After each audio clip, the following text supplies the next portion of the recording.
नमस्कार. कधी विचार केलाय की आपल्या संविधानात एक असं कलम असू शकतं जे एकाच वेळी ट्रॅक्टरबद्दलही बोलतं आणि गायीबद्दलही? हो, खरंय. आज आपण याच इंटरेस्टिंग अनुच्छेद 48ला अगदी सोप्या भाषेत समजून घेऊया.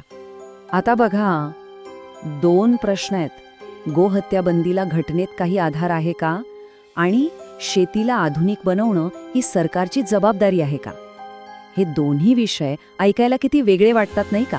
एक मुद्दा थेट भावनांशी जोडलेला आहे, तर दुसरा थेट देशाच्या अर्थव्यवस्थेशी.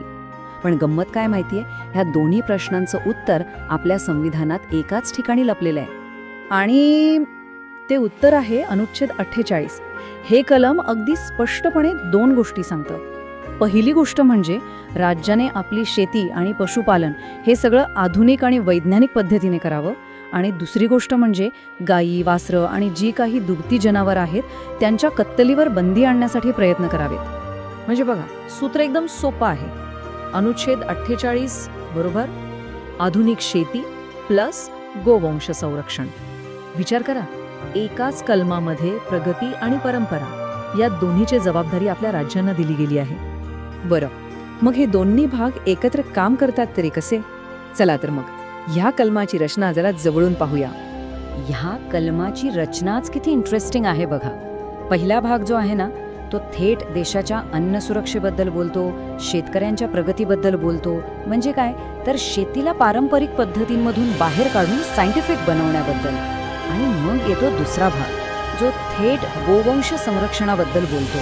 हा तर आपल्याला माहिती आहे किती वर्षांपासून एक भावनिक आणि तितकाच महत्त्वाचा मुद्दा राहिलाय. इथे एक महत्त्वाची गोष्ट लक्षात घ्यायला पाहिजे. हे जे अनुच्छेद 48 आहे ना, हा काही आपला मूलभूत अधिकार नाही. म्हणजे हा माझा हक्क आहे असं म्हणून आपण थेट कोर्टात जाऊ शकत नाही. हे कसं आहे, तर राज्यांसाठी एक प्रकारचं मार्गदर्शन आहे, एक सल्ला आहे. पण याच सल्ल्याचा आधार घेऊन महाराष्ट्र, UP, मध्य प्रदेश अशा अनेक राज्यांनी आपापल्या ठिकाणी गोहत्या बंदीचे कायदे केले आहेत. चला आता जरा कायदे आणि कलम यांपासून थोडं दूर जाऊया आणि हे बघूया की हा जो एक घटनात्मक विचार आहे तो प्रत्यक्ष जमिनीवर एका सामान्य माणसाच्या आयुष्यात काय बदल घडवून आणू शकतो. एक उदाहरण घेऊया. समजा रामलाल नावाचा एक शेतकरी आहे. तो काय करायचा, तर पिढ्यानुपिढ्या चालत आलेल्या पारंपरिक पद्धतीनंच शेती करायचा. आणि त्यामुळे व्हायचं काय, तर तो सतत निसर्गावर अवलंबून राहायचा आणि बिचारा कर्जाच्या ओझ्याखाली पुरता दबून गेला होता. पण मग एक दिवस बदल घडला.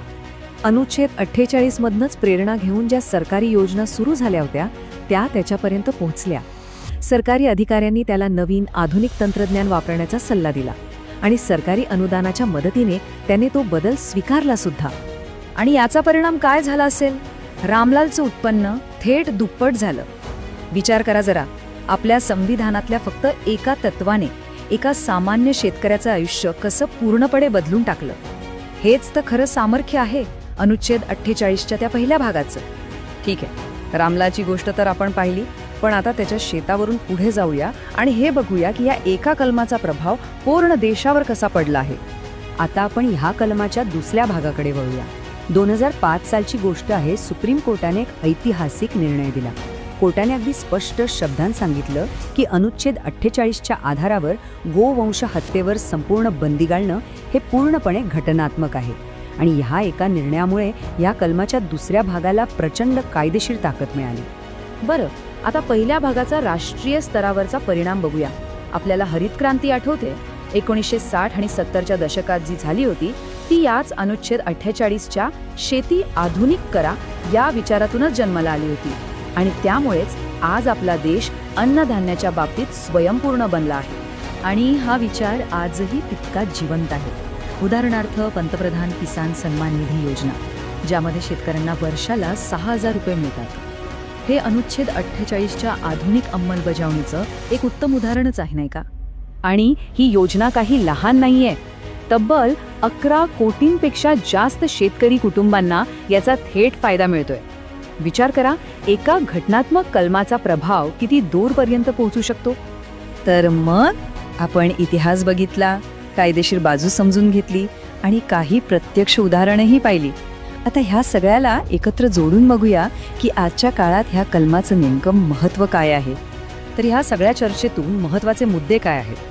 सगळ्यात पहिलं, अनुच्छेद 48 हे शेतीला आधुनिक बनवण्यासाठी आणि गो संरक्षणासाठी या दोन्हीसाठीचा घटनात्मक आधार आहे.